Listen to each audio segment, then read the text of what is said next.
Hello friends, நீ நான் காதல் என்ற எபிசோடில் என்ன நடக்கலாம் அப்படிங்கிறத பற்றி பார்க்கலாம். இன்றைக்கான எபிசோட் இன்ட்ரெஸ்டிங்கான எமோஷனல் ரொமான்ஸ் எபிசோட் அப்படின்னே சொல்லலாம். ராகவா இருக்கட்டும், அபியா இருக்கட்டும், சும்மா நடிப்பில் பின்னி எடுக்கிறாங்க அப்படின்னு தான் சொல்லணும். கதை செம்ம சுவாரஸ்யமாக போய்கிட்டு இருக்கு. எல்லாரும் கமெண்ட் செக்ஷனில் சொல்கிற மாதிரி இந்த கதையை இப்போதைக்கு முடிக்காமல் இருந்தாங்கன்னா ரொம்பவுமே சூப்பராக இருக்கும். இன்றைக்கான எபிசோடில் ராகவ் குளிச்சுட்டு வராரு, அபி ரூம்குள்ளார இருக்காங்க. அப்போ ஒருத்தர் அப்படியே இடிச்சிக்கிற மாதிரி இருந்து அவங்களுக்குள்ளார சூப்பரான ஒரு ரொமான்ஸ் மூமெண்ட் வருது. அடுத்து அபி போய் கட்டில் உட்காந்துக்கிறாங்க.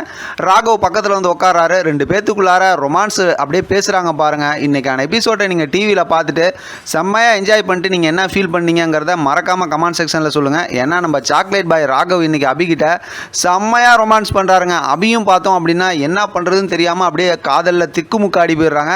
ரெண்டு பேரும் ஒருத்தர் மாற்றி பேசிக்கிட்டு எனக்கு உங்கள் மேலே பயமாக இருக்குது அப்படி இப்படின்லாம் சொன்னதுக்கப்புறம் ஒரு கட்டத்தில் ராகவ் இருந்துக்கிட்டு என்னை நினச்சி நீ ஒன்றும் பயப்பட வேணாம், நான் வேணால் கீழே படுத்துக்கிறேன் அப்படிங்கிற மாதிரிலாம் சொல்கிறாங்க. அதெல்லாம் வந்து டயலாக்ல சொல்லவே முடியாது. அவ்வளோ இன்ட்ரெஸ்டிங்கான ரெண்டு பேரும் பேசிக்கிறது அவ்வளோ சூப்பராக இருக்குது. அதெல்லாம் சொன்னோம்னா சுவாரஸ்யம் குறைஞ்சி போயிடும். அப்படி ஒரு இன்ட்ரெஸ்டிங்கான மூமெண்ட்லாம் முடிஞ்சதுக்கப்புறம் பார்த்தா அபி இந்தானே திரும்பி அதை சந்தோஷம் பண்ணி என்ஜாய் பண்ணிக்கிட்டு இருக்காங்க.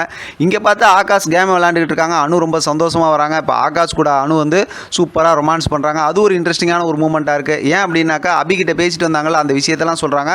அப்போ ஆகாஷும் வந்து ரொம்ப சந்தோஷப்படுறாரு. அப்படி சொன்னாங்களா அபி, ராகவ் இப்படி சொன்னாங்களா அப்படின்னு அந்த விஷயத்தெல்லாம் கேட்டு சந்தோஷப்பட்டது மட்டும் இல்லாமல் நீங்கள் பயப்படுற அந்த பைக் ரேஸுக்கு நான் இனிமேல் போக மாட்டேன் அப்படின்னு சொல்லிடுறாங்க. அப்போ அடுத்த டார்கெட் வந்து ராகவ் தான் அப்படிங்கிறது நல்லாவே புரிஞ்சு போச்சு. இவங்க ரெண்டு பேத்துக்குள்ளார சூப்பரான ரொமான்ஸ் மூமெண்ட்டும் சந்தோஷமாக இருக்குது. அடுத்து அபி வந்து பார்த்தோம் அப்படின்னா ஏற்கனவே நடந்த அந்த விஷயத்தெல்லாம் நினச்சி சந்தோஷப்பட்டுக்கிட்டு வீடெல்லாம் க்ளீன் பண்ணிட்டு இருக்காங்க. இப்போ பார்த்தா தும்முறாங்க. அந்த நேரத்தில் பார்த்தா மென்டல் முரளி அங்கே வந்துடுறாங்க. நம்ம ப்ரொமோவில் பார்த்த மாதிரி அபிகிட்ட வந்து பேசுகிறாங்க என்னாச்சு ஏதுன்னு. ஆனால் அபி இன்னைக்கான எபிசோடில் முரளிக்கிட்ட பேசுகிறாங்க பாருங்கள். எடுத்ததுமே பேசும்போதே டேய் அப்படி தான் கூப்பிடுறாங்க.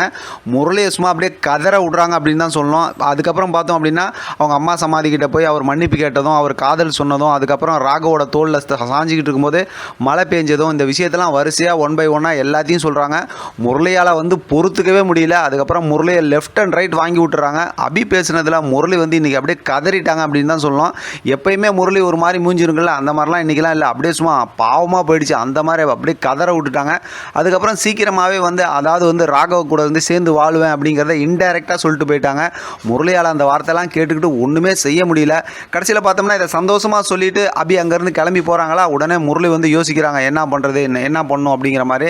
அதோட பார்த்தா யோசிச்சுட்டு இருக்கும்போது இன்றைக்கான எபிசோட் முடிச்சிருக்காங்க. நாளைக்கான எபிசோடும் ஏற்கனவே நம்ம பார்த்து அந்த ப்ரோமோவை காட்டியிருக்காங்க. அது சம்மந்தமாக அடுத்து பேசலாம். இன்றைக்கான எபிசோட் செம்ம இன்ட்ரெஸ்டிங்காக இருந்துச்சு. நீங்கள் பார்த்துட்டு கமெண்ட் செக்ஷனில் பேசுங்க. இதை பற்றி உங்களோட கருத்து கமெண்ட் பாக்ஸில் தெரியப்படுத்துங்க. தொடர்ந்து ஆதரவு கொடுங்க. தேங்க்யூ ஃபார் வாட்சிங்.